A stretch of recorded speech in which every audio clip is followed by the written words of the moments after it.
Hello and welcome to another episode of Dentro AI Insights. Today, Paul brought us something. I can see you already sharing your screen. What do you have for us? Yeah, today I have two things which are very useful for developing code, which I actually found the last week. So Mm-hmm. let's get right into it. The first one is Open Interpreter, which is an open source repository. It has Mm-hmm.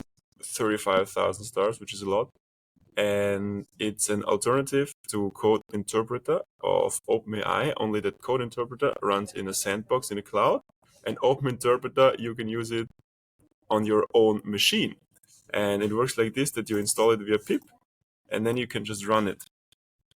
So let's Just while you do this, code interpreter is the one that's responsible for handling code files, handling documents, and stuff like this within the ChatGPT and GPT environment, right?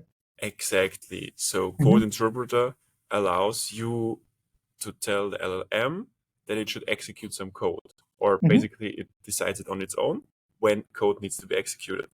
Mm-hmm. And here, now I can do the same, but on my machine. So if I forget, for example, how to do something, or I want that it does something automatically, I can use it. Mm-hmm. And we can try it out. We can say, for example, I don't know, find all files that have Paul in their file name and copy them to a folder called um, Paul Pics at home. Uh, I forgot what is my. Let's see what happens now. I think, for example, now he cannot probably copy it to home directly because he also needs the actual Mm-hmm. home directory. But then we will iterate on it. So you don't have to write everything immediately. So this is the working directory. Okay. And I will tell him um I will tell him no in this case and say please save it to instead. Mm-hmm. Okay. And now let's see. Yeah, wonderful. So here's the updated plan. This is right now working with OpenAI. So I specified my OpenAI key, and it's communicating with GPT-4. Mm-hmm. Okay. So let's first run this. He asks me always if I want to run the code. You can disable this, but depending on what you do, I think it's a good idea to With say disabling means like you say yes per default. exactly. Mm-hmm. Now he executes another command, find, to find all the images, which have the name Paul. I run it, and now let's see what happens. And it already copied them. And now I have to open it, right? Yeah. Mm-hmm. We can just make it like this, yeah, easier. Something shown. It appears there was no output. Okay, so our showcase doesn't work so well. It worked before better. The Okay. commands not always work exactly as they should. But the cool thing about this is that you can you don't suddenly need to know all about your command line. You can basically let a large language model help you, and this is can be helpful if you're stuck. What you have to be a bit careful with this is that it uses quite a lot of tokens because it always passes a lot of context into the prompt, into the context window.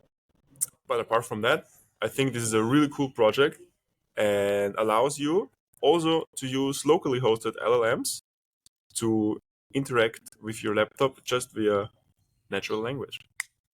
Okay. So you can basically do everything that you could do with the command line, but you can do it in natural language instead.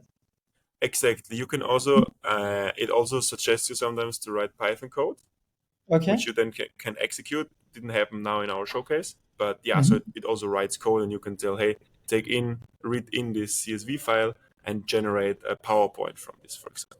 Okay, so it can do even more than that. It's like a Exactly, real LLM exactly, assistant on your local exactly, machine. Okay, exactly. really cool. Very good. Looking forward to see this also when they build a UI for this, because I think Exactly. then. There is currently something going on. There is a wait list apparently. Mhm. But yeah, you're right. Then it's probably cooler, yeah, for non-devs. Very good. Yeah. And Okay. then I want to show you another project which is called Readme AI, which is um, so where do we have it? We have it here, which is a project to generate readmes automatically for your code project. So Mm-hmm. typically, when you develop something, you create a readme.md file, Mm-hmm. which is Mm-hmm. always showcased the first thing on every GitHub page, for example, and it explains what the project is about. But this work is always a bit tedious. You always have to keep it updated and all this stuff. And now the guys of Readme AI, especially Eli Salami, created this great project. And you again have to install it via pip. Then you can go. I here have some example Git repository which I just cloned. I use it for one of our projects.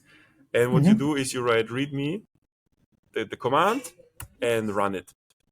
You also have to export an OpenAI key, or you can also use others, but I mean, I mostly use OpenAI. And now it goes through all of the files, Mm-hmm. does in the background a lot of stuff, like, okay, what languages are used, what is the project actually doing, and creates a very Mm-hmm. nice structured README file. I will show you in a second how it looks like.